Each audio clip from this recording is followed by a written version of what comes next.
This is the future.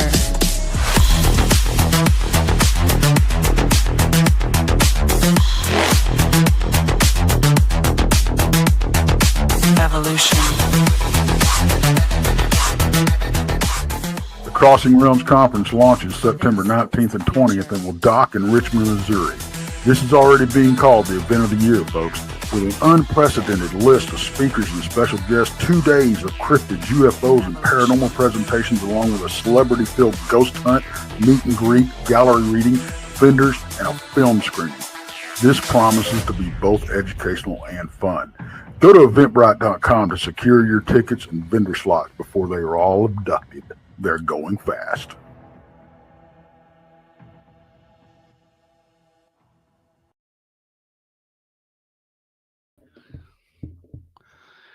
Hang on, I got to add the background.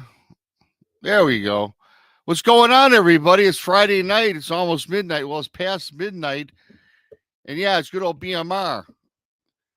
Yeah, you know, I typically don't. I do my encounter shows usually Fridays around 6:30, leading up into the Blondes and the Booze Paranormal podcast. So I did a brunch show Thursday, and my internet was kind of lagging. It was dogging, and I lost my concentration doing that. And I don't feel that I put out a really good show for you guys. Thank you for those that watched it. It was okay, and I got the new internet put in, so I wanted to try it out tonight and make up for kind of what I consider to be an okay show.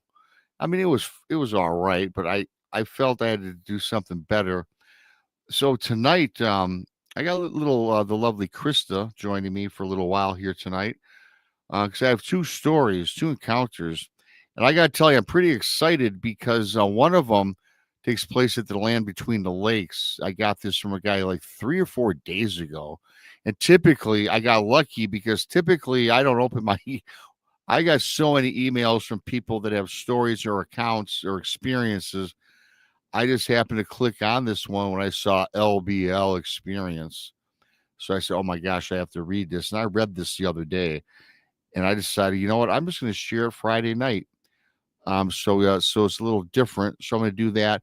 And I also have an encounter, an experience with a lady that claimed to be abducted by aliens and had hybrid children. Now, I've done that story before last year. Some of you might have heard it, some may not. I've got a lot more subscribers since then, so I'm going to just do that. It's going to be two encounters. They're both very cool. I thank everybody for coming on in this impromptu show tonight. And with that being said, I do want to thank everybody for buying my books. Bigfoot Michigan represents True Cryptid Encounters. As you all know, their books 1 and 2, both found on Amazon. Thank you for the love and support. If you've bought them, leave a review. Type Bigfoot Mission Rob on your Amazon browser. And thank you so much. And if you're new here, please subscribe to Bigfoot Mission Rob on YouTube, the Blondes and the Booze Paranormal Podcast on YouTube, Texas Front Porch, Donnie Cho Says Stuff, Our Paranormal World with Monica Rollins, Paranormal Paul, and PRT, who's off tonight. So I just said, you know what, PRT's off, so I'm gonna slip right into that time slot. How about that? There you go. So I'm doing a little thinking. Hopefully, some people come on over. Thanks to you for coming in. The super chat's open. Yeah, absolutely, Krista. The super chat's open. It's a great way to support the show. Become a BMR pirate. Join today. Join the many. Join the few. And Krista, thanks for sitting in for me for a little bit. It's always cool to have a co-host. I don't pay attention when I go solo, so maybe you can kind of, tell the chat. I'll watch chat. Hey, I always watch chat. What's up and all that. I do have to say something. And this kind of happens on all of our channels. And I'm addressing this at the Wrenches. You guys do a fantastic job. I love you guys. But just be careful because sometimes when you're chatting, sometimes a variety of different people, they time out people or they block them on accident. I know it's on accident. Just be a little more when you're excited and you want to do a chat. Just make sure that we don't do that because it's a pain in the ass It is. You unblock the person gets mad at me, or if it happens to Krista, they get mad at her. And listen, you don't get blocked or banned or timed out unless you're disparaging to a guest, or if you're dropping multitudes of F-bombs or just being a dick, then you get banned, Right. right? Hey, So it's late nights on Friday, so you can say dick. you can after 12 o'clock, you can say dick, but you can take that anyway. My neighbor across the street, his name is Dick. Yeah. Yeah, Well, so there you go. it's not really a bad word. Is he a Richard? He's a Richard. There you go. I remember that one.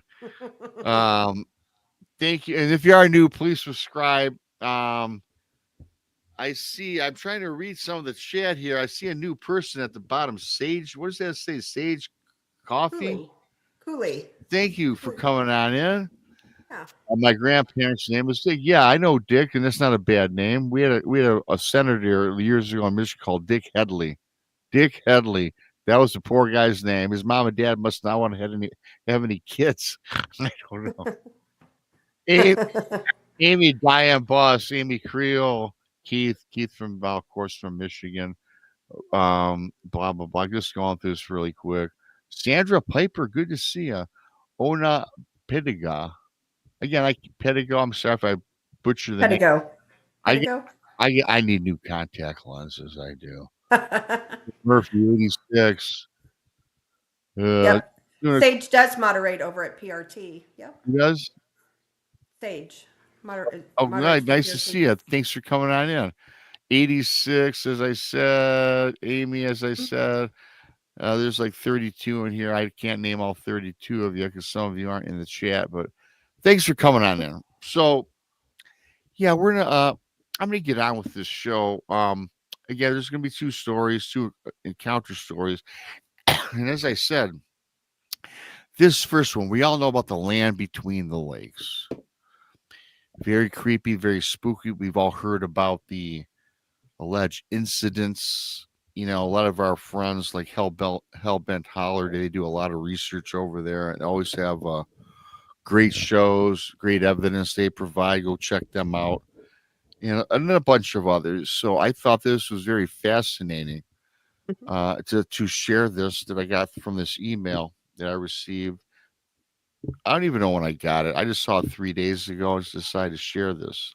I like hearing these encounters, like especially from places like I've been to Land Between the Lakes quite a few times, so that's why it's pretty cool. Yeah, in fact, you have, and it's funny because as most people know, when I was with you last summer, whenever it was, you took me to the land between the lakes, and I'm like, yeah, let's check it out. And we got out, walked around in the graveyard cemetery area, hey Brown Dwarf, and I tell you, I was literally kind of spooked. Now, Krista, again, I don't know this because I know about the place, so maybe it was my personal, a hang up because I know maybe I spooked myself out, but there was energy there that it was kind of different for me.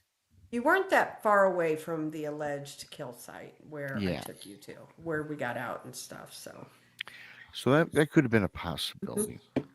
Could be. So, however, I will tell you, that same location, if you guys haven't seen Greg Ogle's film, Land Between the Lakes, Cryptid Expeditions, when he's showing some of the orbs was right there where you and I were, Rob. Right there at that location. Yeah, you were telling me. Standing. Yeah, so. You were telling me, and then, of course, what I'll always say, one of the first things you said to me, Rob, you're walking on dead people, on graves, uncharted graves, unmarked graves. And sure enough, I look, there's all the headstones and.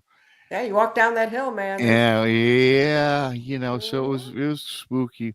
And even though it was the middle of the day, the way the forest kind of blocks out the sun, the trees are oddly not straight up in the air in a lot of sections. They're kind of curved over, almost like on purpose. Yeah. And And I found that to be a little odd, a little strange. It is. So yeah, so I'm gonna get on with this for everybody. Thank you again for coming in. Leave a thumbs up if you're just coming in. So Yes, absolutely. so I'm gonna tell this guy's story, and it's very it's well, you guys leave a comment on what you think about this because I found it to be pretty spooky.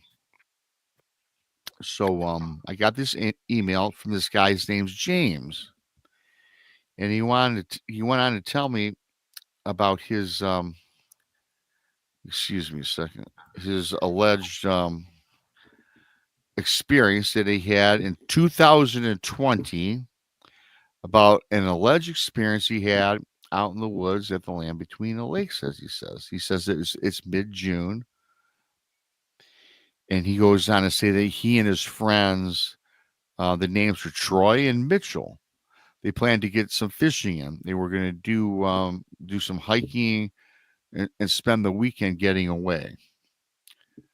As these buddies have been together for many, many years, and it was about 3 years though since they had been back in the woods to camp together. They went on this James who sent me the email, Krista, and everybody listening says, they just got really busy with their lives. They're all married, they're raising their families. So these are younger guys. And all three of these guys met about a decade ago because they're pharmaceutical salespeople for one of the major companies.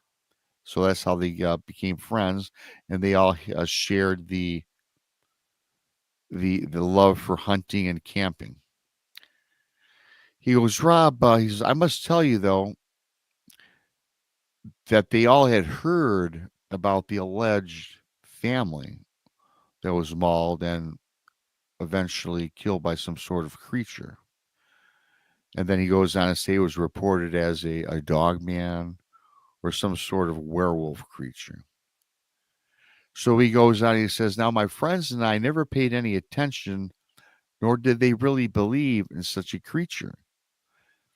He went on to say, hey, Rob, I will tell you this, that Troy and Mitchell, they're very skeptical when it comes to anything, especially things that are paranormal or like Bigfoot or these cryptid creatures.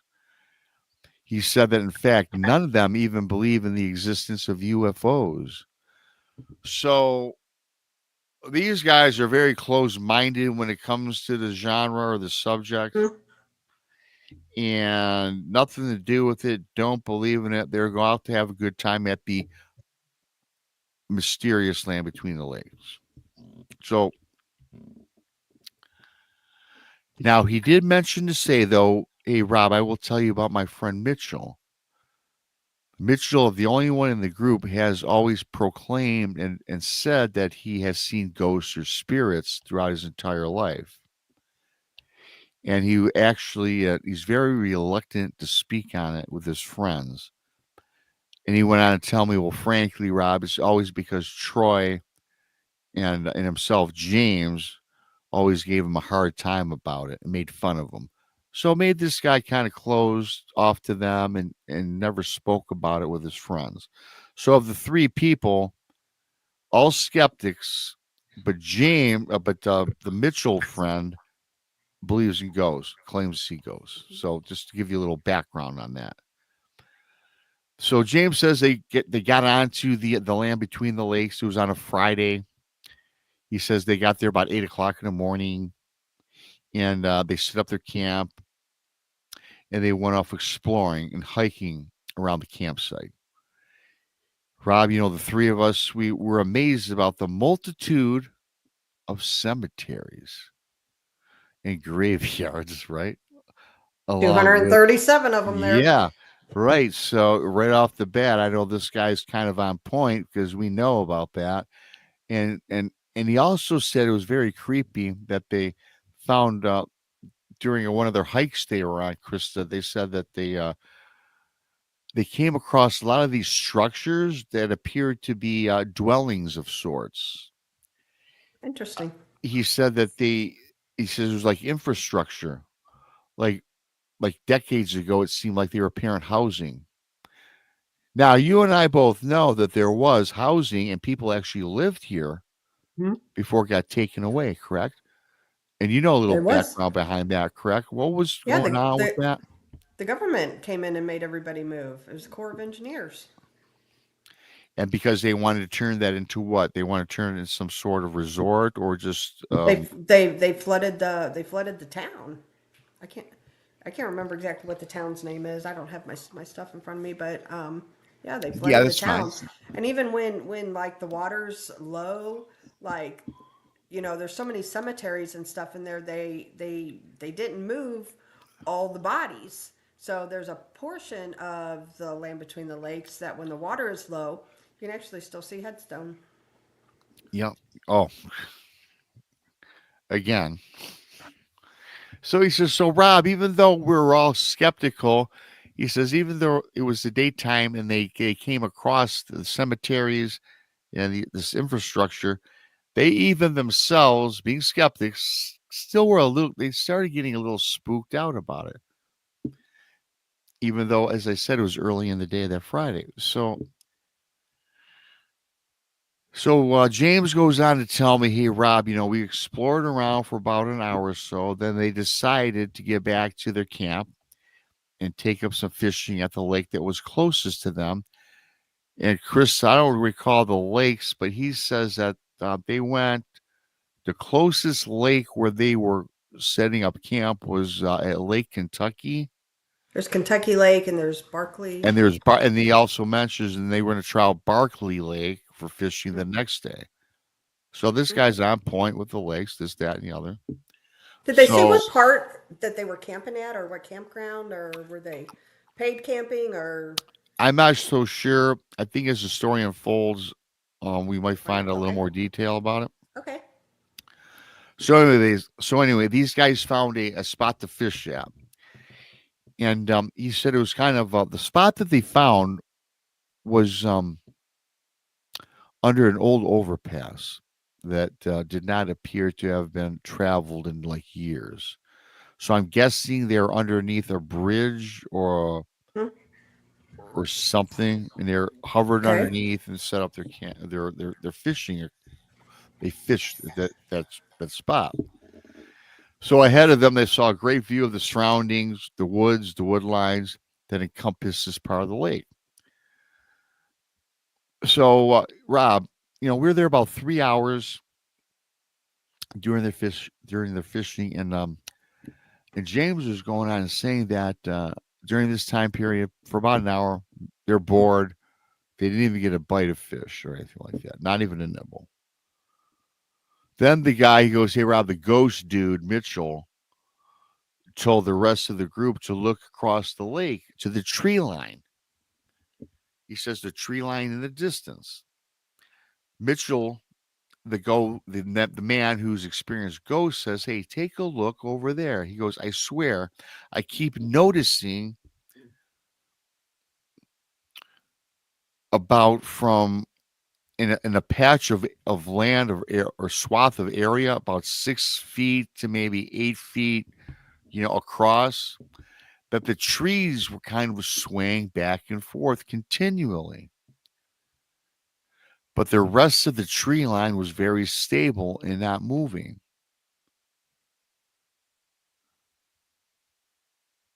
So so immediately James and Troy started giving him some shit about, "Oh my God, are you seeing ghosts in the daytime?" But then they kind of realized that there was no wind coming off the lake. It was a perfectly calm day. And yet this section of the brush in the tree line was continual movement, swaying back and forth. So of course the two of the men said, "Well, you know what? We're going to write that off to it's probably birds in the trees. Maybe it's some sort of animals that are just playing or frolicking about, causing the shifts in the trees to go back and forth." So I guess again, this James and this Troy started kidding Mitchell further. Said, "Man, chill out, take a pill, whatever. It's probably just the wildlife." So now, though, with this being said, James and Mitchell, or James and Troy, they started paying more attention to the area that this guy Mitchell was talking about, and they kind of said, "Rob, we kind of really looked at it kind of hard, not letting Mitchell know, but we were kind of looking at it." And they said it was odd, though. There was no wind, and these trees were kind of just bristling about. And they said, birds, yeah, birds at the, most birds, everybody, if you're looking at in the trees, in the forest, even in your own backyards, the bristling on our trees is normally at the top or in sections of the tree where they're kind of moving around, but it's not like a big ferocious movement. I mean, a bird is what, a couple ounces. I mean, they're not very heavy. So they were thinking that something heavy, maybe even a squirrel, even was kind of causing this. So they did pay closer attention and thought it was kind of unusual, but blew it off.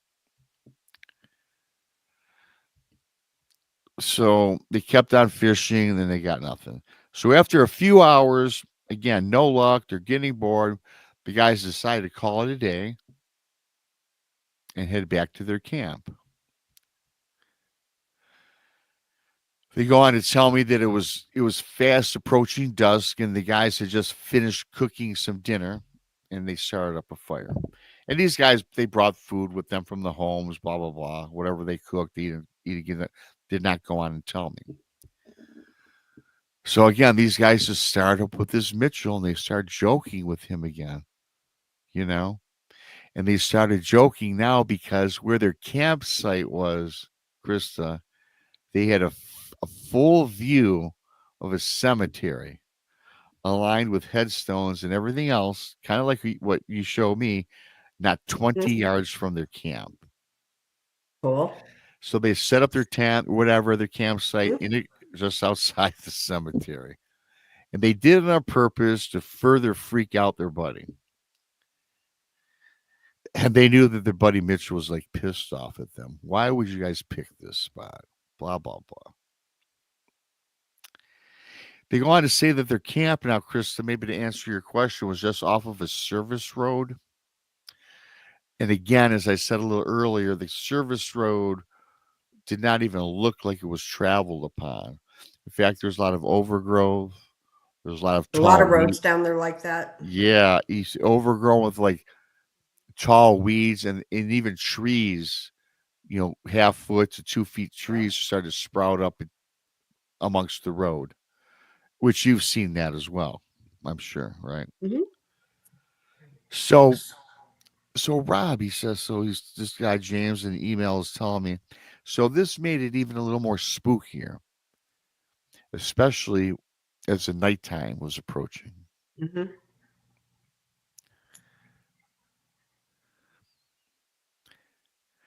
James says again, it just starts to get dark. And he says, Rob, it even seemed darker because the trees, which I kind of know where this guy's getting at, he says, even the trees kind of blackened out the moonlight and really made the darkness even, it was more intensified and a lot darker. There was like no natural light from the sky penetrating into their campsite. So these guys start bullshitting around the fire, finishing up their dinner. They're telling stories. They're catching up on their families, their work lives, their kids, this, that, and the other. And again, it was the first time they'd been together in like 3 years. So they sat quietly together for a little bit. And just for a moment, all at once, these three guys heard a commotion, some sort of commotion started up in the graveyard.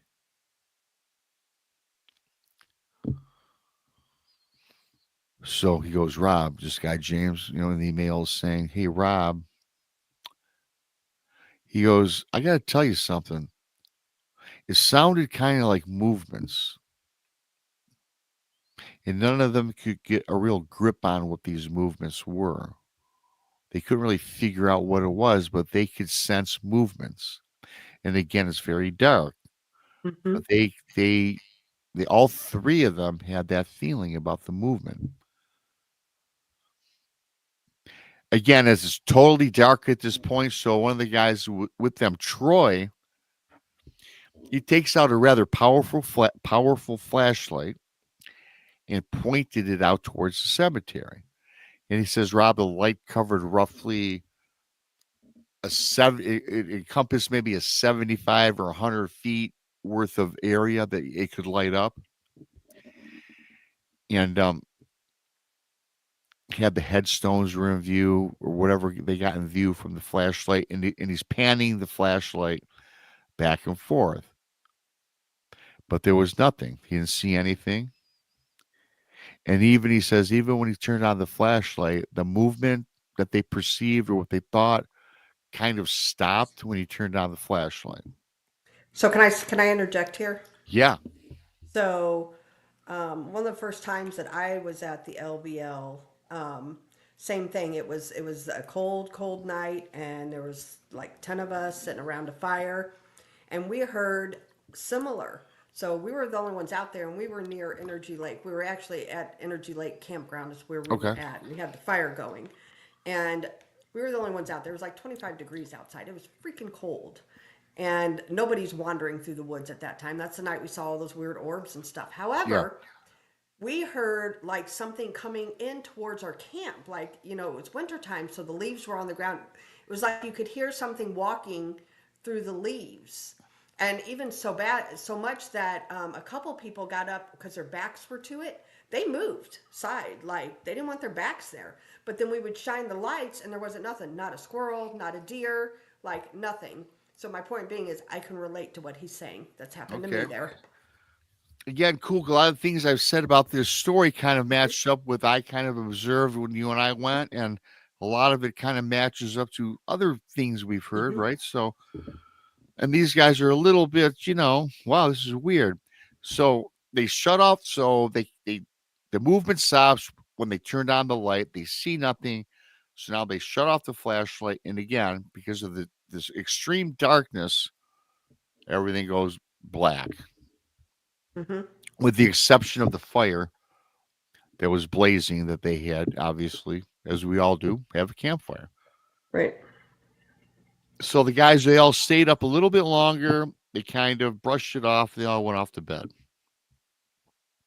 So, as this guy's saying to me, he says, so the next morning, after these guys got up, they were sitting around finishing up having some breakfast.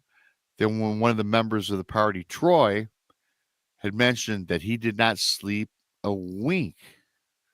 He says he felt like he was up all night long. And then this guy, Troy, also says to the group of Mitchell and James that he also had these really weird dreams. So Mitchell and James kind of look at him, and Mitchell says that actually Mitchell and James both had mentioned, Krista, that they experienced the same thing. They both felt as well that they had not slept a wink, and they too had some weird dreams. Wow. But here's the thing. Yeah, you say, wow, with that, you know, we all dream. But what made this even stranger was the fact that all of these guys pretty much had the same type of dreams. Yeah, that's weird. That's wonky. They said they were very haunting dreams. They all said, as they explained to each other what they experienced through the night, through their alleged dreams, because now who knows if they're even dreaming, that they all dreamed of voices coming from the graveyard. And what was more terrifying, what they all had these images of some sort of wolf-like, dog-like creature. And this creature was pacing through and kind of terrorizing the gravesite amongst the headstones. Well, we know dogmen, they for some reason like cemeteries. They like cemeteries. There's So actually again, a grave there at the LBL that supposedly a dogman has come out of. yeah. So these guys are kind of like on point with a lot of things we've heard and spoke with other people Hmm. about. And yeah, dogmen do like to frolic about Hmm. cemeteries. Some suggest they're protecting the cemetery or the graveyard, or some suggest that they're just messing with the lost souls. I don't know. I mean, Yeah. there's so many different avenues you can go. But now these three men are very anxious. Well, you also hear of people who actually have dogman encounters. Like they do have dreams and nightmares after their encounter. So that kind of makes you think, like, I totally believe this encounter. So this is why I totally wanted to do this tonight in this kind of impromptu show. I'm sitting around bored, want to check out my Hmm. new internet. But and I'm surprised I read it. As I said, I lucked out when I pulled this out of my file, right? Hmm. Of the emails. So yeah. So again, they're all anxious. They can't figure out, wow, is this coincidence that we all have the same exact type of dream? And then they're sitting around. They said, no, this cannot be coincidence. There's got to be something more to this. So so the friend Mitchell, who of the three was the most terrified guy, who saw ghosts allegedly as a young man, he wants to abandon, he wants to jump ship, he wants to go home. So he's telling his buddies he wants to get the hell out of there. So Smart they all, guy.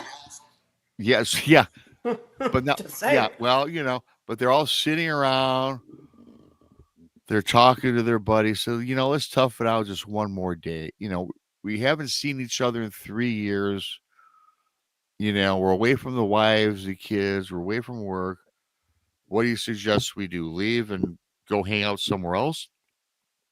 They certainly did not want to go back home to their family. They want to hang out, right? Do like guys do, especially if we haven't seen each other in so many years. So again, they sat around and they all decided and they finally convinced their friend Mitchell, we're going to stay at least one more day. Spend at least 2 days in the woods. Excuse me. So he goes on to explain they did the exact same thing that they did that next morning, the next day. They did the same thing. They went back fishing. Hmm. I think they traversed now over to that Barkley Lake. They tried a different area because the previous day they had no luck. And so Hmm. again, they're fishing, found nothing or didn't find anything. They didn't catch anything, no nibbles. And but this time though around, they were more alert and looking at the wood line. They were trying to look for those, the twists, the bends, the movement in the trees. Hmm. Nothing. It was perfect. Nothing spooky. Nothing out of the ordinary. So now we're going to move into the second night. And according to this guy James, he goes, "Hey Rob, this is when literally all hell breaks loose." So again, the three of them start their fire. It's once again dusky dawn, like the previous night. I mean, they're they're replicating the previous evening, sitting around, but they all, for whatever reason, position their chairs out, looking out into the cemetery, because at this time it's still a little more light out, so it wasn't dark, so they could still see the graveyard, they could see the headstones, and they could still see just as it's getting dark. And he says the weirdest thing, the three of us, unlike the previous night, they weren't kibitzing and chatting and talking. They were just more intent on staring out into this graveyard. Because obviously, Krista and everyone listening, they're probably still spooked Hmm. about all of their dreams the prior night, the hearing of the movements the prior night in the cemetery. So as they're gazing out, to their amazement, they seen, as he explains to me, some ghostly. Now they visualize this, see it with their own two eyes. They saw some ghostly images. They were darting in and about and around the headstones. Mitchell, who's seeing ghosts, says, "Yep, guys. Oh my gosh, we've got ghosts. We got spirits. We got something." But then these ghost-like images. Now, when he tells me ghost-like images, I did not get any detail on what they look like. But then, as these spirits are dancing about, he says he knows that the images are not human-like. And then he started to say that they almost weren't even ghost-like because they were almost animal-like and they were very translucent. So now Wow. these images start taking the shape or the form. They're making out the shape of some sort of animal, he's saying. At first, he says they're very hard to make out, but now they take on this animal-like form. What they are, they still don't know. But then he goes on to say that the transparency of the images of whatever this is going on, these beings, they start to solidify. They now start to become more and more physical in nature. And it finally became apparent that they took on the image of very big dogs or wolves, this guy's telling me. And he says the odd thing, though, as they watch these animals, these wolves, whatever you want to call them, they started digging up with their front paws or claws. I guess we'll just go with their four legs and paws. They started digging up around the headstones at the gravesite. Hmm. Okay. And he says there's 3 of them. That all of a sudden, as these 3 men are veering off and witnessing what's before them, some 30 yards, 20 yards away, they notice that the creatures notice them looking at them. And as soon as these 3 creatures, spirits, whatever you want to call it, because who knows, they all stop what they were doing. They stop digging up around the headstones and they look back into the campsite at all these guys. He says of the 3 creatures, one rose up on 2 legs. And this one particular creature, whatever you want to call it again, I don't know, started running at these 3 guys in their campsite. Full bore running, and he's gaining ground fast. Rob, these things were not entities now. They were physical, actual creatures. Now the other 2 joined up and started sprinting as well with the leader of the pack ahead of them. And then all of a sudden, a deep howl and growl starts emanating from these creatures right at them, directed at them, terrifying. Rob, it was menacing. It was horrifying, he was saying.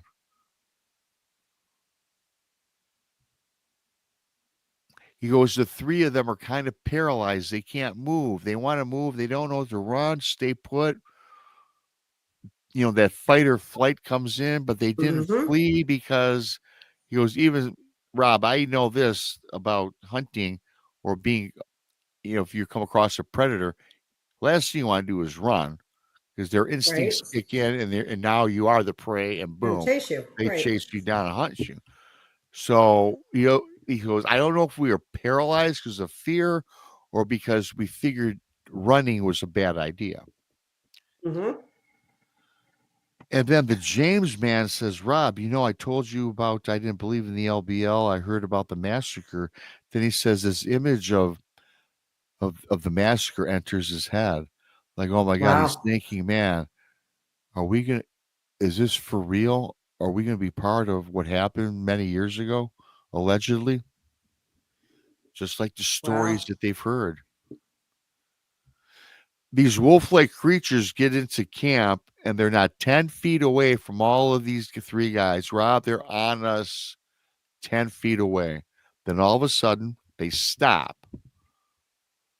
Then these three creatures, the howling, it stops. It's very, very still, very, very silent. mm-hmm. Then, for whatever the reason, these three beings, they turn around and they run back towards the cemetery and they vanished off into the woods beyond the headstones.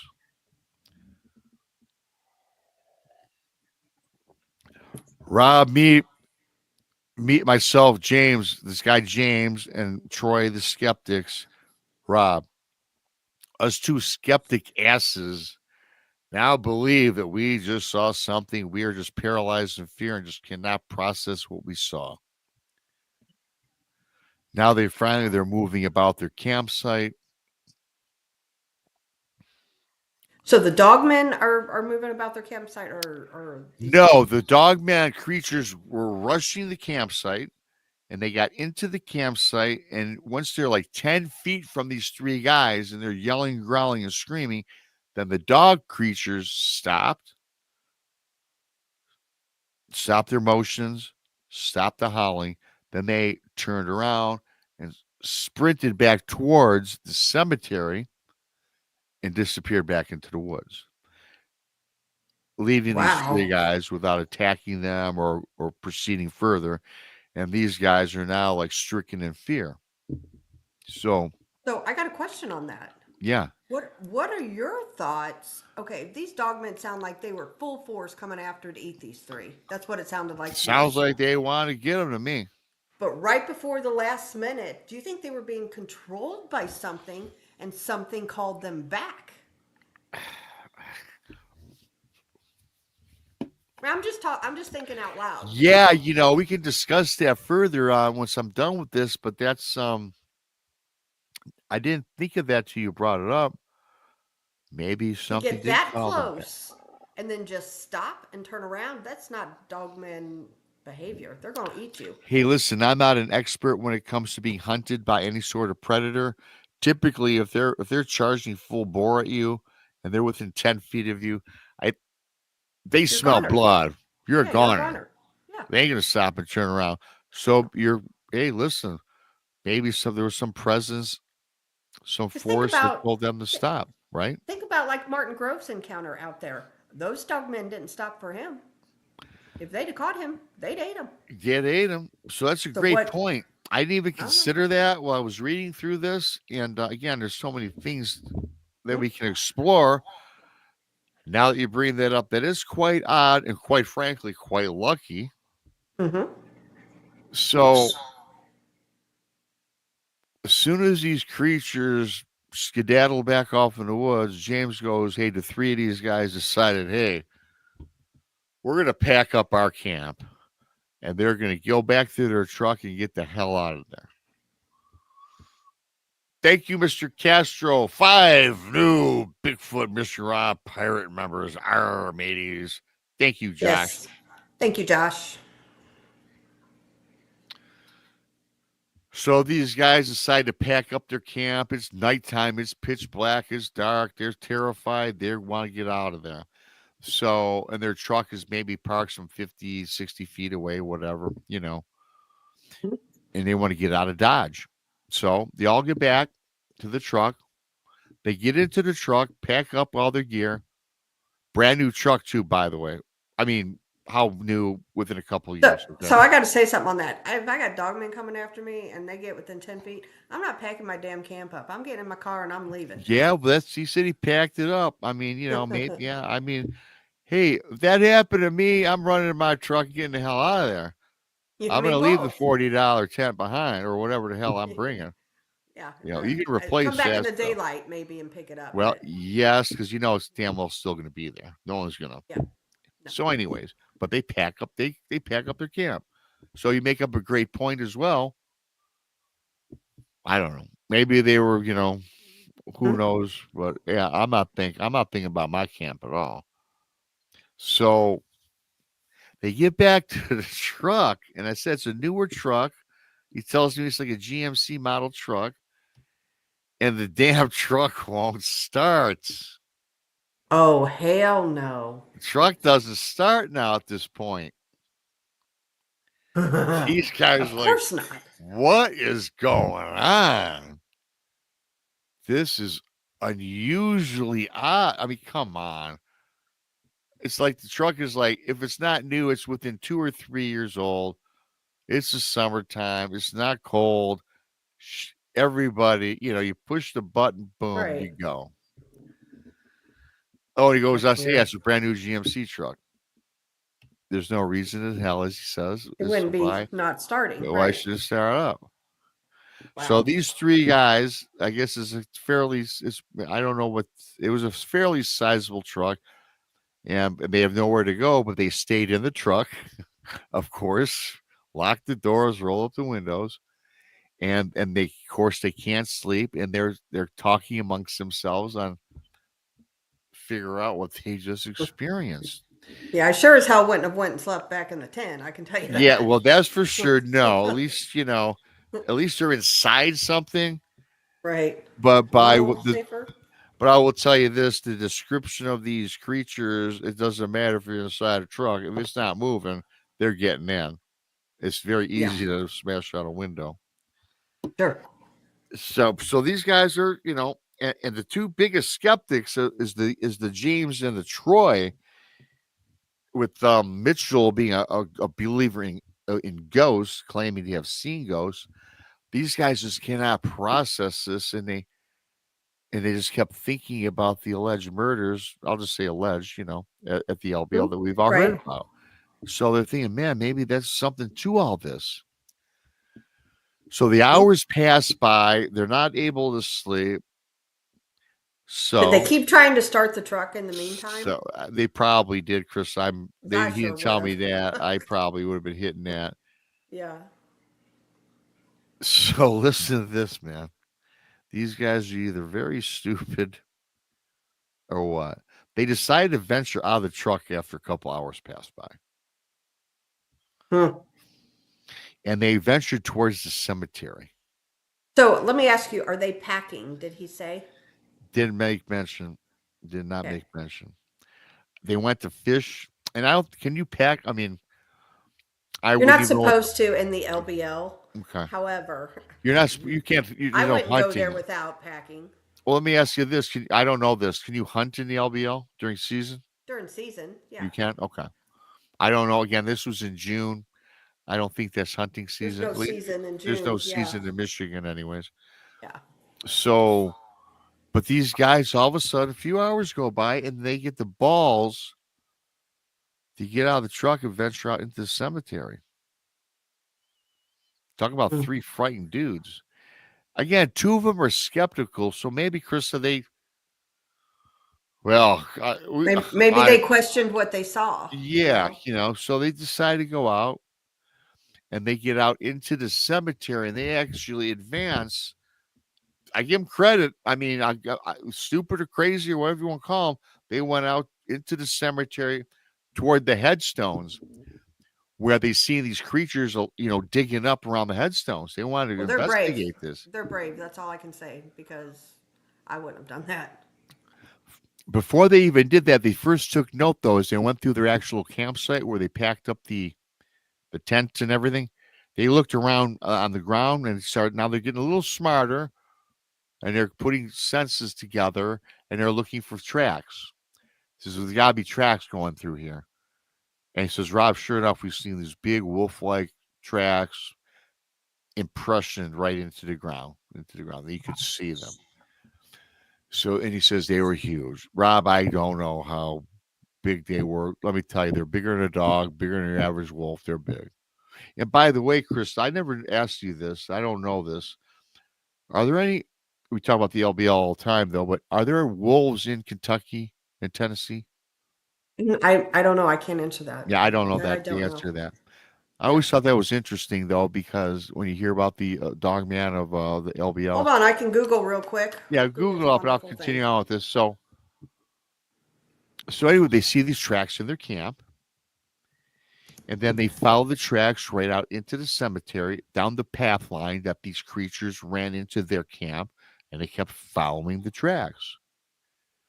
And they follow the tracks that surrounded around the headstones.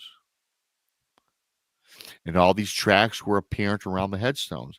And also, as I made mention earlier, that these creatures were allegedly digging up along the headstones. Well, sure enough, they go on to So tell me. actually, there is. I don't mean Oh, to there interrupt are. you. There Okay. is red wolves in Land Between the Lakes. I Okay, did not that's know good to that. know. I never knew that. So thanks. So yeah, it's good information. Not that these were red wolves, of course. These were What it not said. red. You know. That's what Google tells me. So I'm going Okay. by Well, what Google told me. so now these tracks are also they're a perfect path right from the camp right to the cemetery, and these tracks are around the headstones. And sure enough, around these headstones, they seen where the dirt that they saw from the distance, they thought they were tearing away the dirt around the headstones. And sure enough, there was dirt strewn about. There was divots and holes like they were digging along the headstone. And there said there were some deep impressions, 7, 8 inches into the ground, sitting aside the headstones. Wow. He goes, yeah, this was no spirit. This is some physical stuff. Now, these guys don't know anything about ghosts or paranormal. As you know, that sometimes a physical apparition can do physical things, right? So they're thinking now this is some sort of animal or whatever. So they just said, hey, you know what? We've seen enough. It's dark. They're starting to get a little spooky now because now they're coming into their senses that what they saw was real. So now their fright, their amount of fright is now starting to heighten. So they turn around and they go back. They go back to their truck. And he tells me, yeah, they did try to start it one last time, or how many ever times he did, doesn't start. So they wait for the daylight to break, and hopefully, what they were going to do is when the daylight broke, when the sun rose, they were trying to decide try to fix the vehicle, inspect the vehicle, or somebody get out, go toward the main road, and flag somebody down, maybe for a jump. I don't know, whatever. I don't know what's going through their minds at this time, but they just wanted to get the truck started and get the hell out of Dodge. Sure. So the daytime finally comes, early morning. The guys get out of their truck. They're still, again, discombobulated. So now, once again, now it's daytime, so they're a little more confident. They decide to venture back to their campsite. They want to take another look at their campsite and back out into the cemetery. And through all this commotion, they want to take a picture of these tracks. They want to take a picture of everything along these headstones. They want documentation. I'm like, cool. I'm thinking to myself when I'm reading this, thank you guys for, trying to take some pictures, right?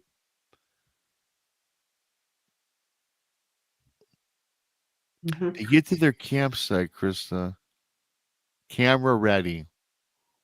They can't find a single print in their campsite. Vanished, he says. They venture out of their campsite. They go towards the cemetery. There's no tracks in the cemetery. They go to the headstones where these creatures were digging up. As he said, there was like holes 6 inches deep. Well, there's got to be that here. Go to the headstones. None of the headstones were messed with. There was nothing. All the tracks were gone. The holes are along the headstones are gone. Rob is simply vanished. Wow, I can't explain that. So he goes on to say, hey, Rob, kind of to wrap this up, he says, that was my experience at the LBL in 2020. I don't know what we came across that night. He goes on to say that Now they're believers in something. They're not full skeptics. They believe that something perhaps is lurking in the LBL, including what we all know the stories about. He goes, Rob, I was just thank God that we got out of there. And he goes, and oh, by the way, once we did our last investigation and all the tracks disappeared, the digging out around the headstones disappeared. They went back to their truck. They decided who was going to go hitchhike or move up and try to flag someone down to help them. Hmm? The truck started right up. Of course it did. Of course it did. A place is just a strange place. I can't explain it, but nothing surprises me there. Nothing. So, I had to share that, and because it kind of matched up to a lot of things we talk about. Hmm? I think it's a little bit of all of it, kind of all mixed in together. I feel like you have a paranormal element to it, and then you also have the cryptid element to it. I think you And do. I wonder if they'd have looked up into the sky if they'd have had a UFO element to it too. Well, Just saying. That's been seen out there too. that's been seen out there too, and I don't know how long you want to stay because since you said alien, I mean we could break down this for hours, but I'll say this. I think I think they all are connected. I think the paranormal is connected. I think you know the dogman creature. I think walks through time and space. I think that it travels from different dimensions. Do I say it's evil or whatnot? I I don't like throwing out that evil word just because you see something, right? I mean, who knows what it is? I don't think it's very friendly. Well, I'm going to go with the idea that the reason the dogmen stopped, I think they were called back. I'm going to stick with that. That's my thoughts. I think Yeah, so that I something like that thought. called them back. What do you think called them back? Because I think that's a great point. I think that for them to stop 10 feet from these guys and from just attacking them, what made them stop, turn around, and not harm them? I think that I didn't think of that. Was there something else with it? I don't know. They're being That's, controlled by something or someone. now, when you say controlled, you're not going to suggest governmental operation, are you? That's what I'm suggesting. That's what you're suggesting. I thought maybe you're going that route. Yeah. I mean, you know what? I think I said this earlier on our show. Like, there was an area in the LBL that like they closed down for hogs to eradicate the hogs. However, like I know there's hogs out there. I know there is. However, but I've been out there enough that you don't see them so many of them that I feel like you have to eradicate them. So why are they shutting down certain areas? Are they letting these creatures loose to feed? I don't know. I'm just thinking out loud. That's all. No, I like you. That's why we do these shows. We all, for everybody out in chat, we talk on the phone, all of us, all the time, and Yeah. just shoot the shit and come up with ideas and Well, yeah. Amy Krill says, maybe a invisible wall stopped them. That's could be it too. Something stopped them because they sounded like they were coming full force to those three people.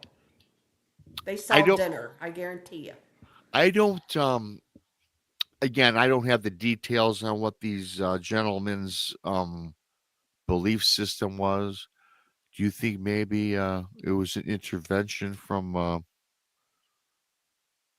Jesus, God, Maybe, perhaps? maybe, maybe, maybe they are demonic entities, and you know, Jesus intervened, or maybe Saint Michael came down. If they're demons, could very well be. If they're demons and you believe in God, I think that, and you're devout, I believe that. But these guys didn't make mention that they prayed when they thought they were going to go bye bye, so to speak. So, Right. And here's the thing too, I feel like, like cemeteries, I've said this before, like when you pass away, like your body is not going to hang out at a cemetery. Your soul is not going to hang out at a cemetery. It's your body. You're physically gone. So why would you want to come back and haunt a cemetery? I feel like it's all negative type things at a cemetery because there's nothing positive about a cemetery. It's all sadness and sorrow. All negative adjectives happen at a cemetery. Hence, that can bring in the demonic and the negative spirits. That's my thinking. So, I don't know. I agree with you. I don't find anything attractive about a cemetery other than the landscaping and the cool mausoleums. But other than that, Right. it's not a place I'm going to hang out at. I No. mean, boy, And that's what I'm saying. I don't think anything that's up to any good hangs out at a cemetery. I and don't. what creeps me out about a cemetery. I'm going to get cremated when I go. My dad got cremated. I Mm-hmm. don't want to be put in a coffin Me either. 6 feet in the ground and have my body eventually be taken over by Mother Earth, ravaged by bugs and worms and just rot in the ground. Yeah. No thanks. Incinerate me, take my ashes, and Me spread too. me in the Great Lakes. There you go. You know, hey, for my Mm-hmm. friends that smoke weed, take my ashes and put in your pipe. I don't, I just, and that's just me. You know, Yeah. I I mean, hear you. well, I got one more story. I don't know if you want to hang out for that. It's about this an alien abduction and hybrid children. You can Let's stick do around it. if you want, but what I'm Let's gonna do do it. is, what I gotta do? I gotta go take a bathroom break right quick, and then if you want to do the same when I come back, you can, and I'll Okay. get into this. So just give me 2 seconds, then you can, if you need to do something, I'll be right back. How about I'm gonna run too while we're on break. All right. Okay, we'll take a quick break, guys. We'll be right back. Just a couple minutes.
All right, I'm back, guys.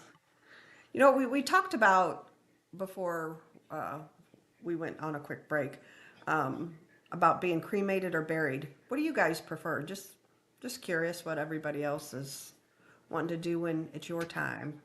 I want to be cremated myself and just taken somewhere nice and dumped. So, Amy says cremated with you.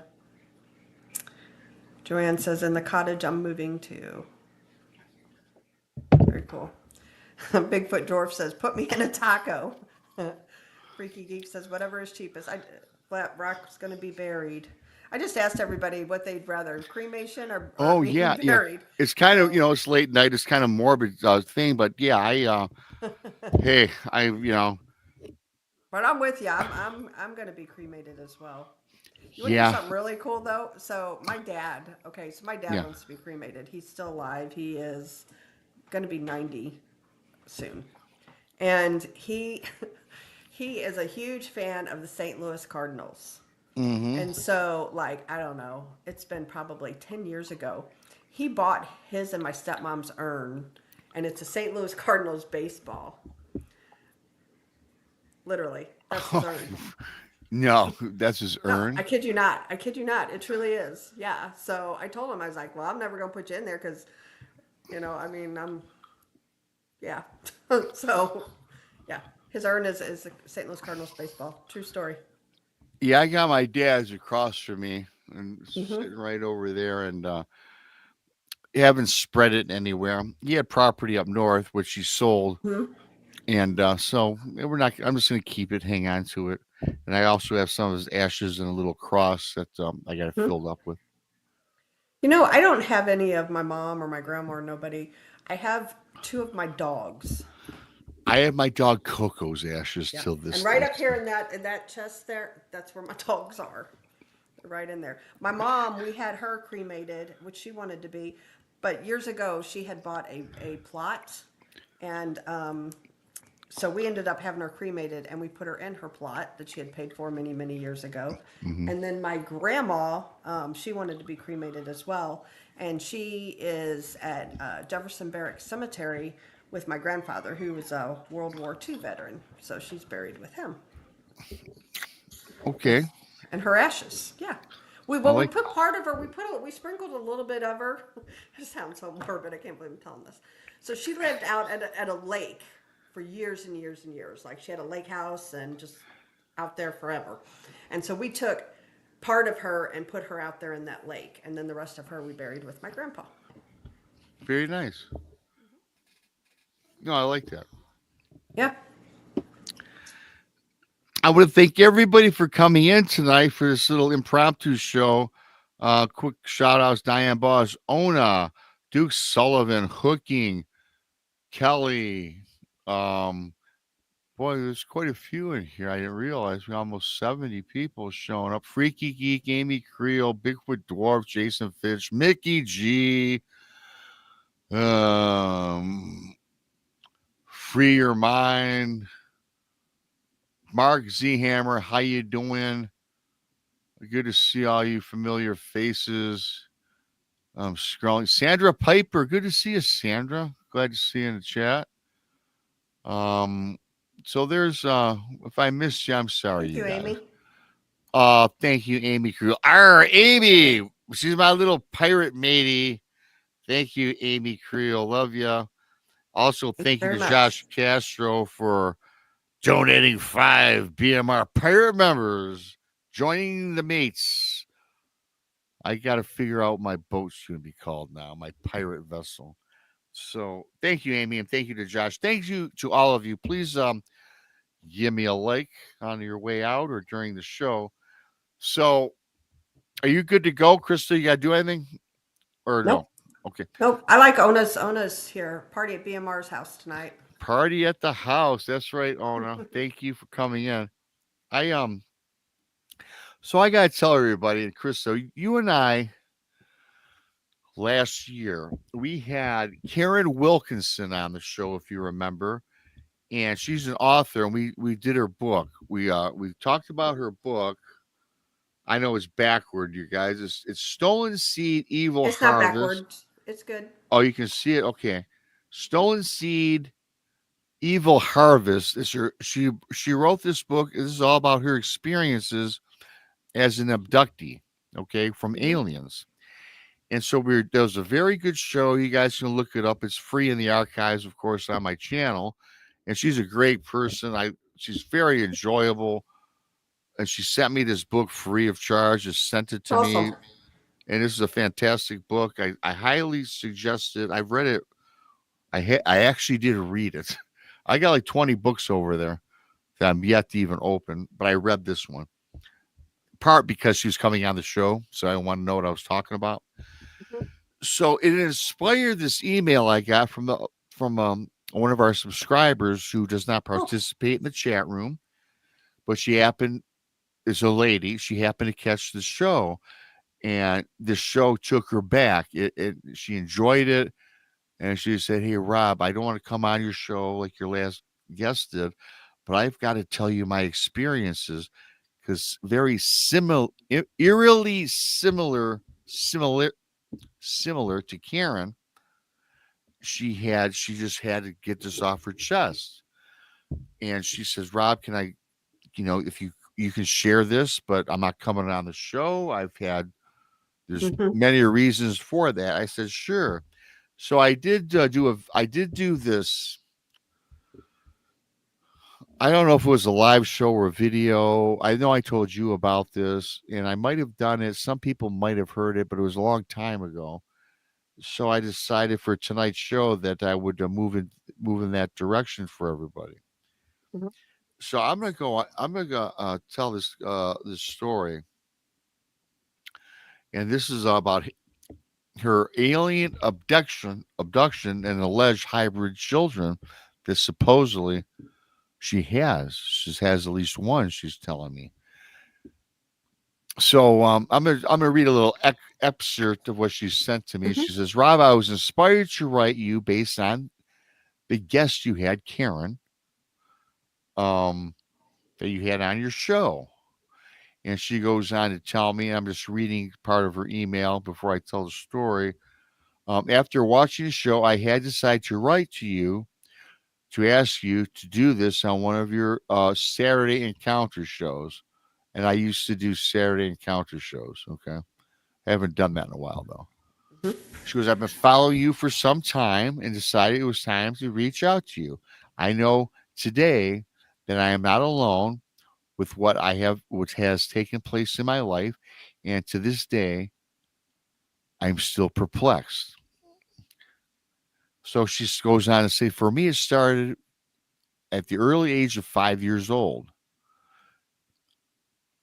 She says, Rob, I'm a woman with a very successful career, but she says she's continually haunted by alien grays, which has made her life one of terror. And she says, I would not wish this upon any man or woman. She says, myself being a woman, Rob, I find this to be doubly disturbing. She goes on to say, Rob, the nightmares for me started very vividly at the age of 5 years old. Often I would wake up screaming and running to my mom and dad's bedroom, where my parents, she goes on to say, like fulfilling their parental duties. We've talked about this too, Chris, about nightmares, would calm me down and tell me I was having a nightmare. Nothing more, nothing else.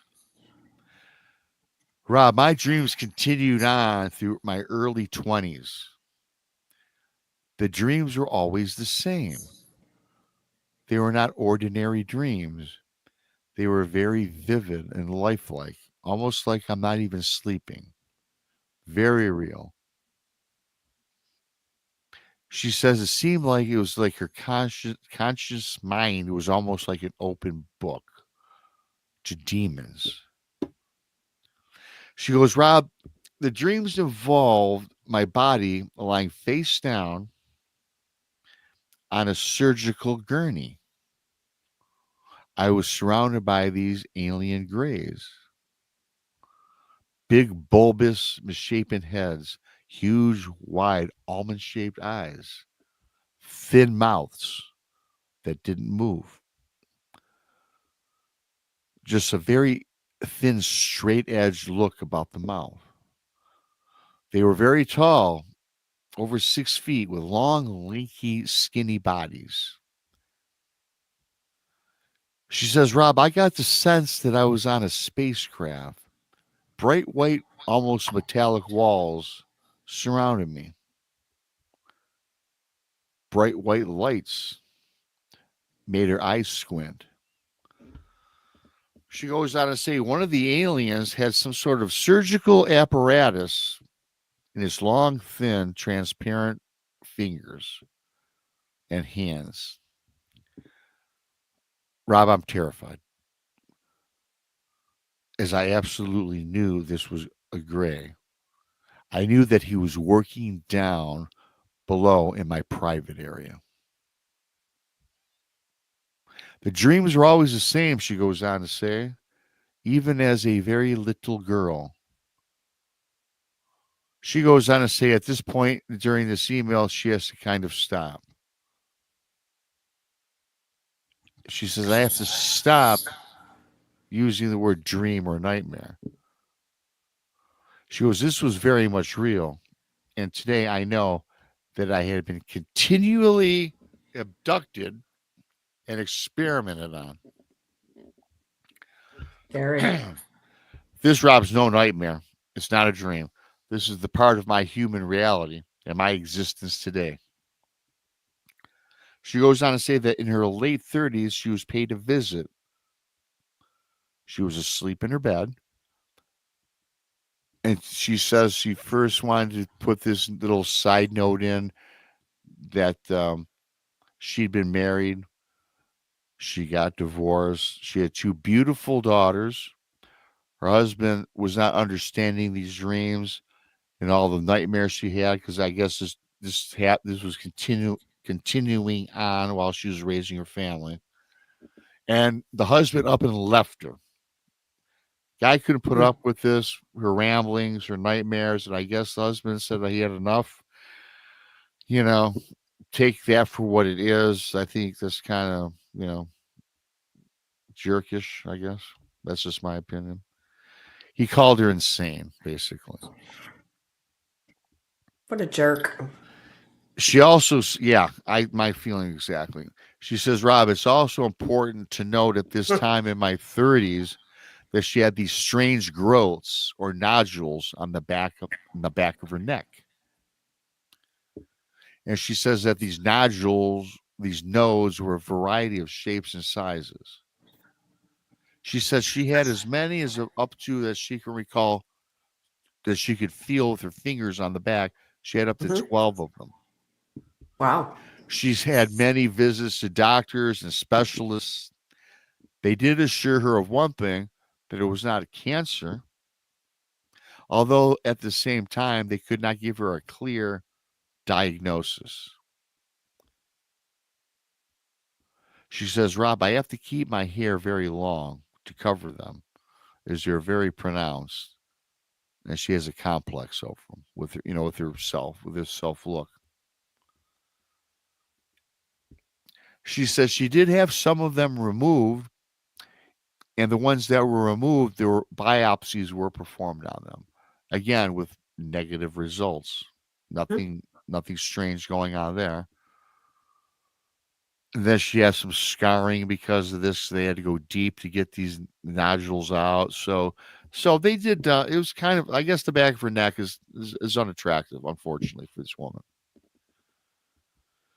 She stopped with the surgeries. She didn't want to get them all replaced, because actually the surgery that was being done made the neck look worse, the back of her neck, mind you, than the actual nodes. And plus, they started getting closer to her spinal column, which the doctors didn't want to have anything to do with. So she was now back to this visit that she was getting. She wanted to throw that in, that description. Then she says, now we'll move back to the visits that she's being paid. She goes on to say that one night at the edge of her bed was an alien gray. But it was unlike the abductions of being on the craft. It's now in her home. It's in her bedroom. Telepathically, it rings out and speaks to her. And she says, Rob, it says something like this. It says to her, now is the time to tell you why we have taken you. So all of a sudden, there's this gray. It's not like the dreams that she had being taken on a craft. It's not the same dream about being experimented on in her private area. This is now in her bedroom, an alien gray at the edge of her bed. It's time to tell you why we have taken you. She hears this. She's horrified. It continued to speak on to this woman. Your womb, okay, from this gray, telepathically, once again, everybody, it says, your womb has been used as a host, incubating our human hybrid children. So this is what this lady. However, she does have two. And she has two living children, two blonde hair, beautiful girls. Wow. She says, Rob, I cried out aloud during this entire ordeal.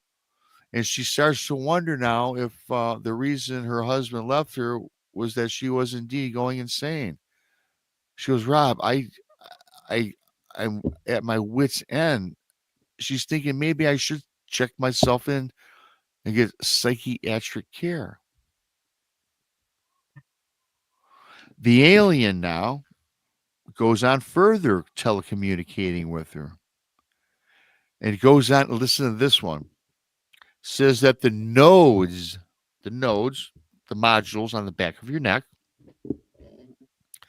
was a representation of this woman's, didn't I refer to as woman, not giving out her name, which was probably false anyway. These nodes represented the children that were used. He says it very coldly. The nodes were the children, her children that they used. Even makes it more gruesome and says some of them were discarded. Okay. Wow. Poor lady.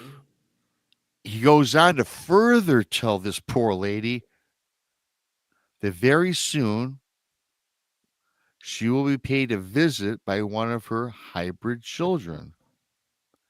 Then at the edge of the bed, this gray, after communicating this information to this poor woman, vanishes out of sight. She goes, Rob, a year goes by and the visits and the abductions stop. So the dreams about being abducted stop. No more visits by this alien gray. And this is like a year later. One day she says she's at a restaurant and she was eating lunch. She says adjacent to her at this restaurant was a very beautiful young woman. She had fair skin, very big, beautiful blue eyes that you could easily notice from across the room. Very pronounced, a striking woman. Then she says, Rob, it kind of hits me that this young girl kind of looks like it could be one of her kids. Wow. Then she remembers a year ago the visit that she got paid by this alien grace, saying that one day you'll meet your hybrid child.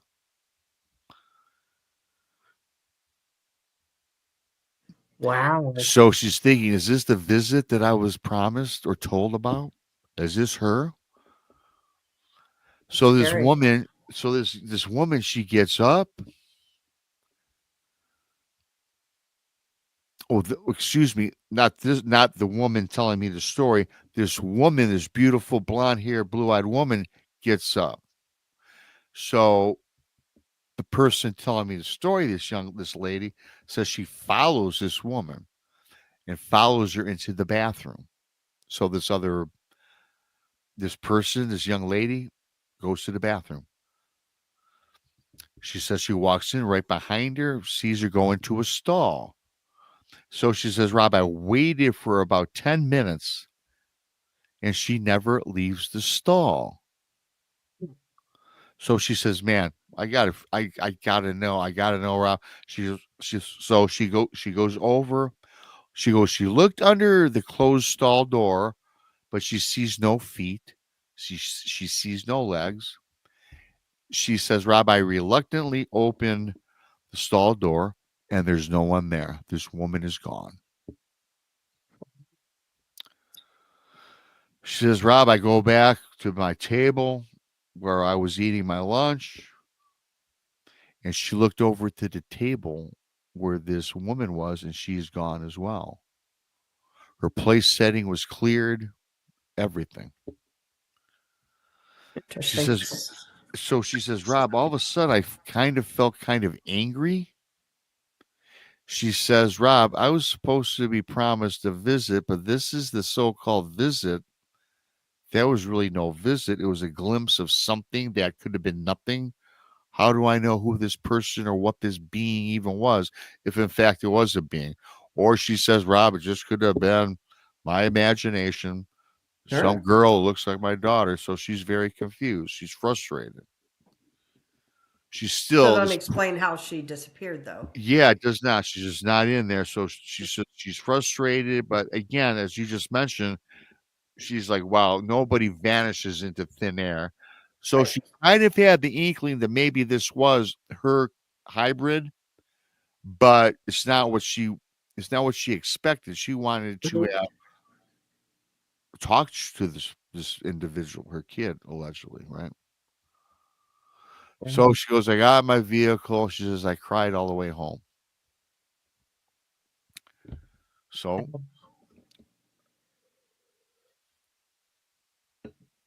the next night, the very next night now, again, a year later from the last visitation from the gray at the end of the bed, the alien gray visits her again at the edge of her bed. The next night after seeing this alleged whatever it was. And again, like the last time, the year prior, it telecommunicates to her. And now it says, you will meet your daughter tonight as you sleep.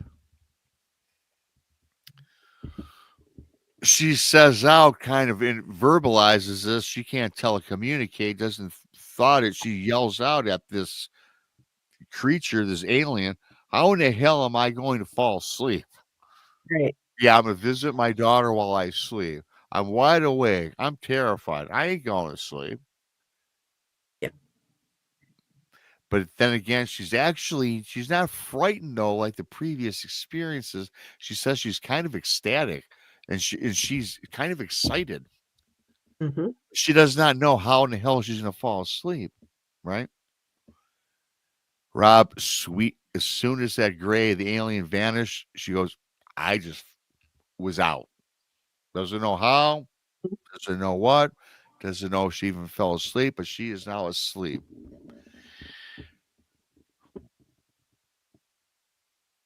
Now she says she's back to the dream state from being on the ship, and now she's back on the ship. She's on the ship with the same white walls, the glaring light, the usual suspects, as she says. They're all present.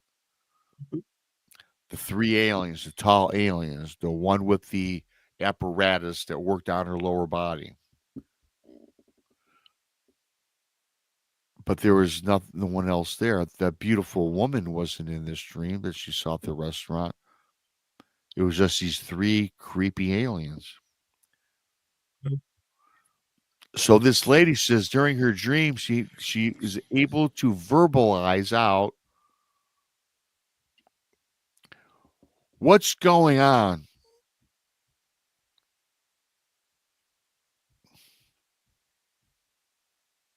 And then all of a sudden appearing from the walls, the white walls, all of a sudden she sees something kind of emerge from the walls and it starts walking towards her on the gurney amongst the other three aliens that were always there before.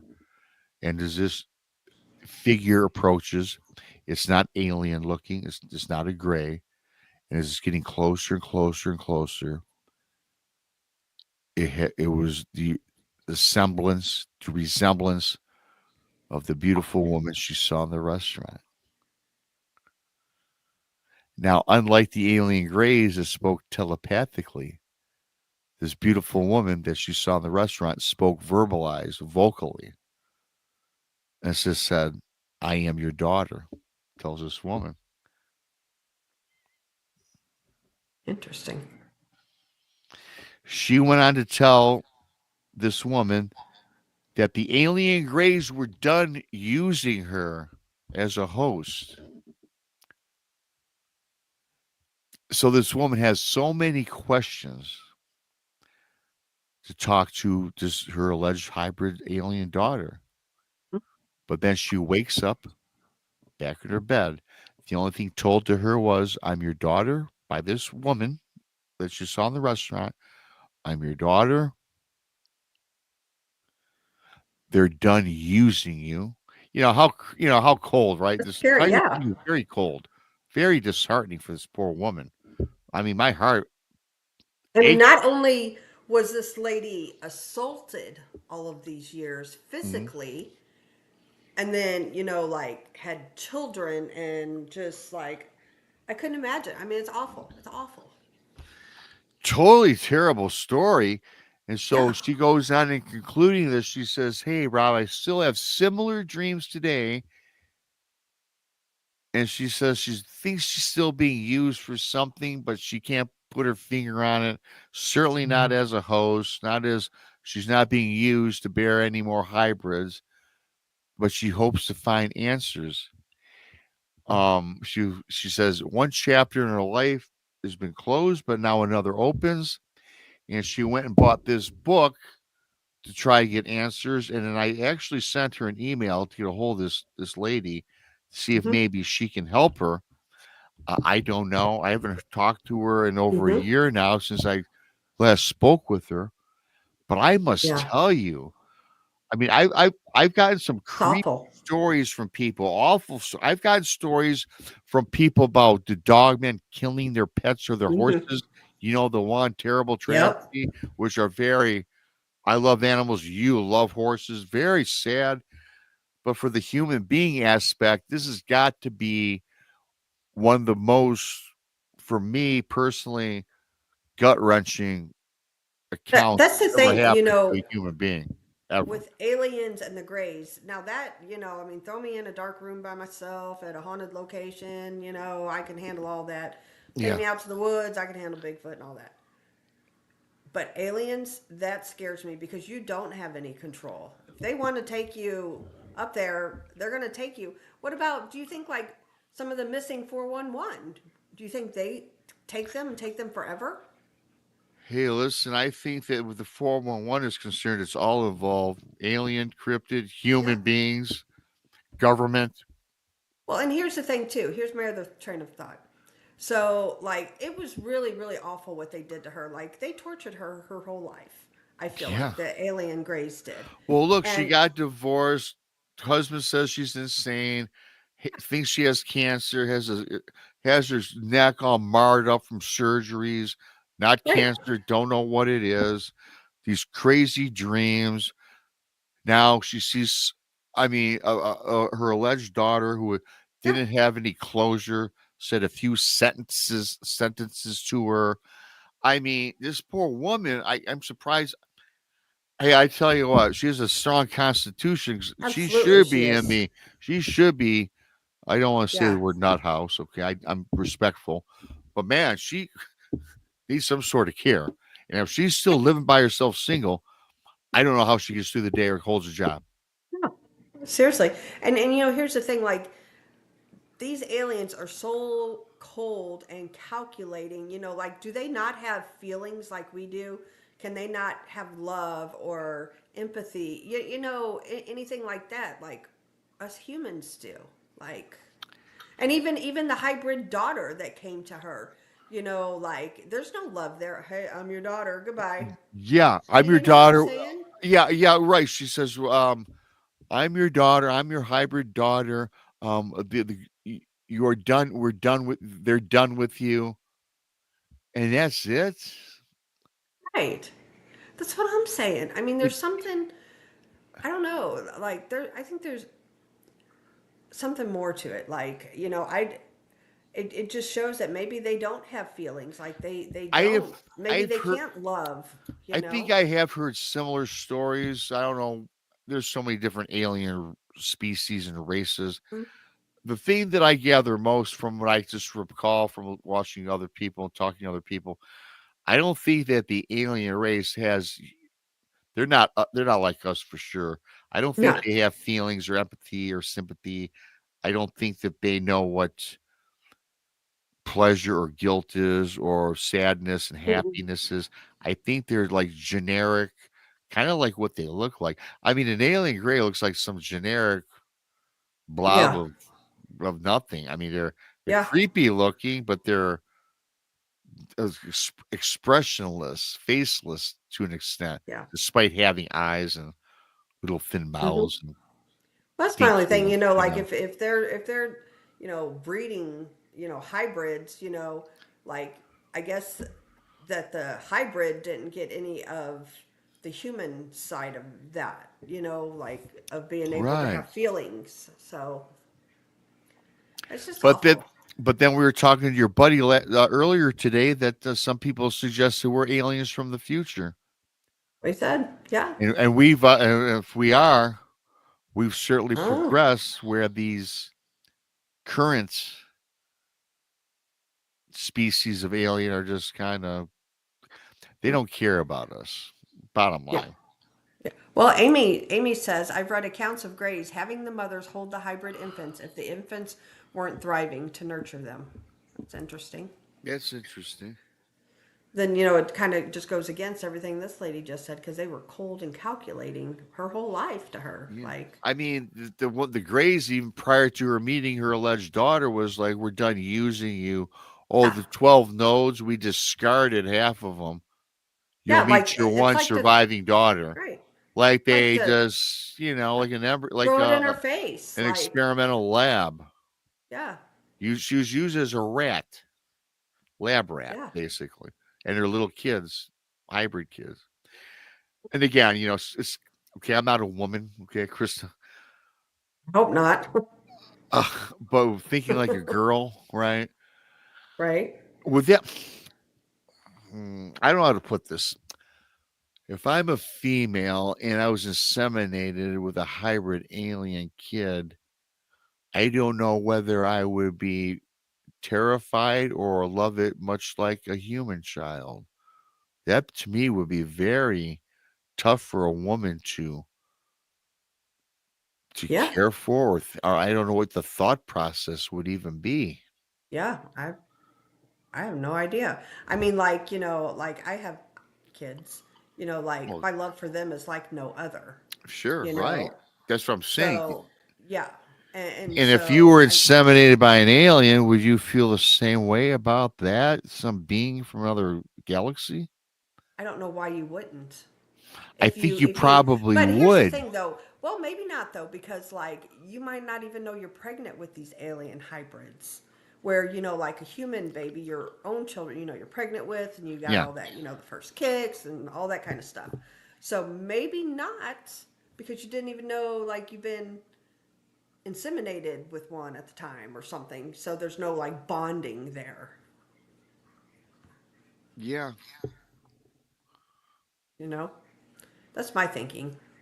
No, I mean, again, the thinking, yeah, I can agree with that. I understand where you're coming from, and I guess the bottom line is, if it was my child, I'm gonna love it no matter where it came Hmm. from. How could you not if it's a part of you, right?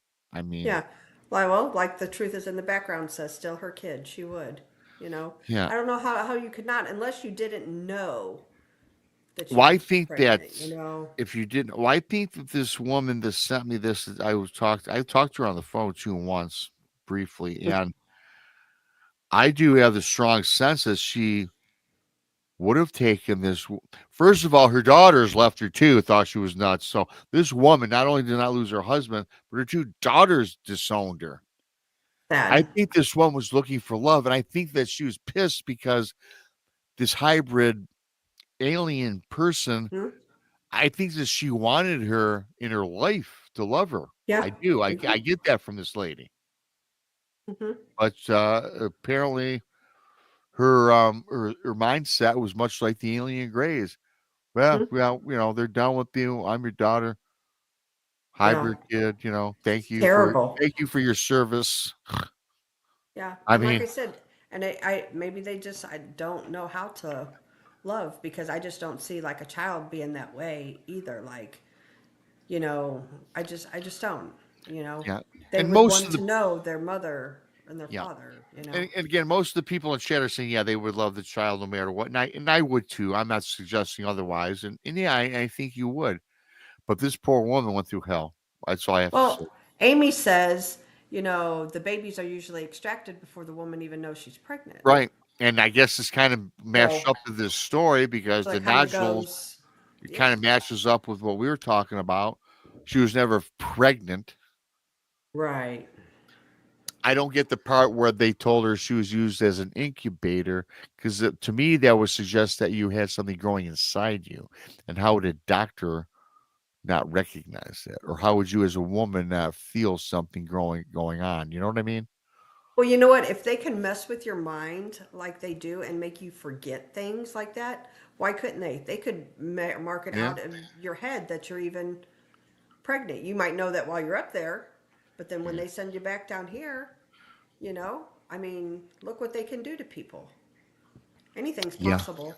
That thing's Rizal, I see you're late. You're gonna have to watch the replay. This is a pretty cool show. I thought we Hmm. did LVL story and now this last story. Yeah. But yeah, Tracy says they took her eggs, and that's, yeah. you know what? I've heard that too, and I was thinking that as well. Hmm. I was thinking Yeah. that. Yep. I think it's awful. I think it was the most terrible story I've ever told anybody. I mean, I've told some doozies about things that's happened with people. This to me, Yeah. this to I me mean, is sad. yeah, just like, to be sexually assaulted like she was.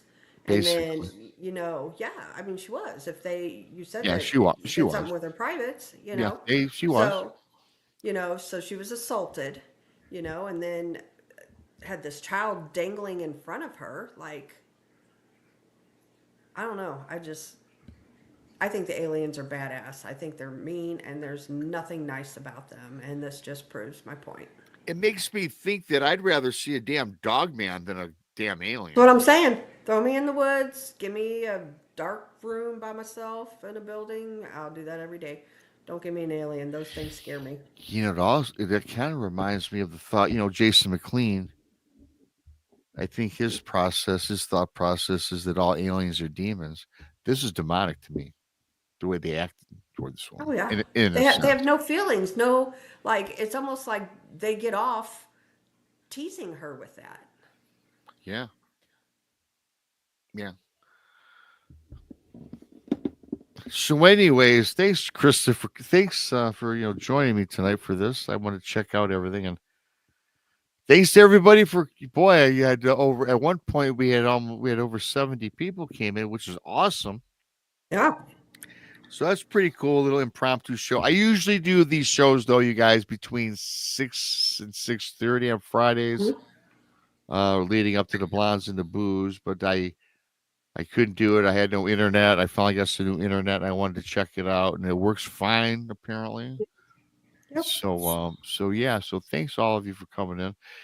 If you are new, please subscribe to Bigfoot Michigan Rob, and the Blondes and the Booze Paranormal Podcast. Of course, on YouTube. Definitely We're on. appreciate that. Turn on the alert bells. Please hit that like button. Thumbs up. It does help the channels grow. Thank you to Amy for the super chat. And thank you to Mr. Castro for 5 new pirate members. Appreciate that. Donations not expected. I just love that you guys come in. They're always appreciated.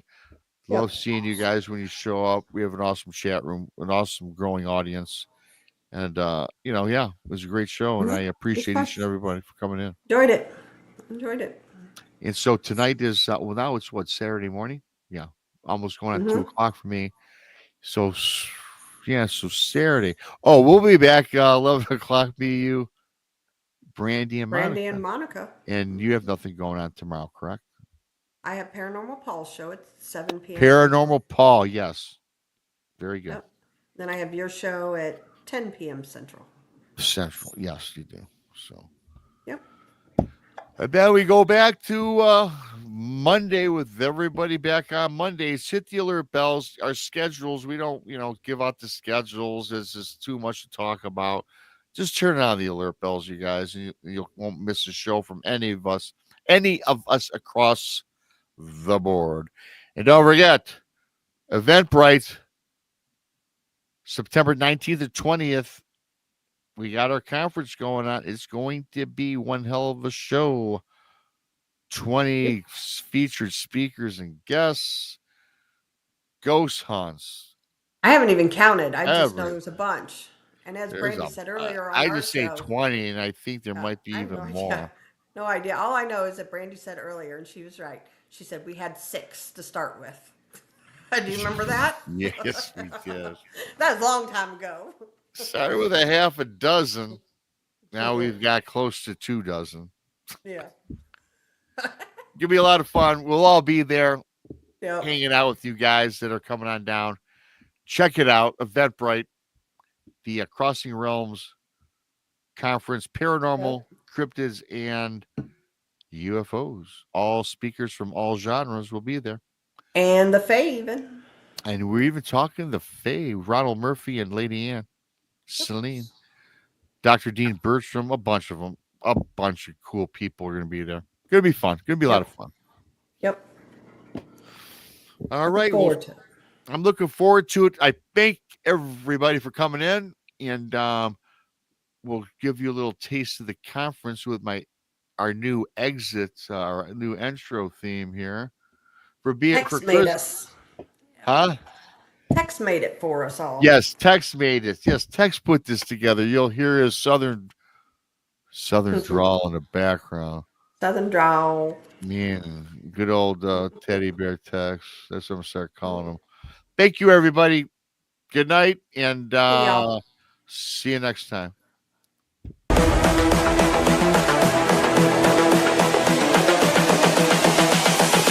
This is the future.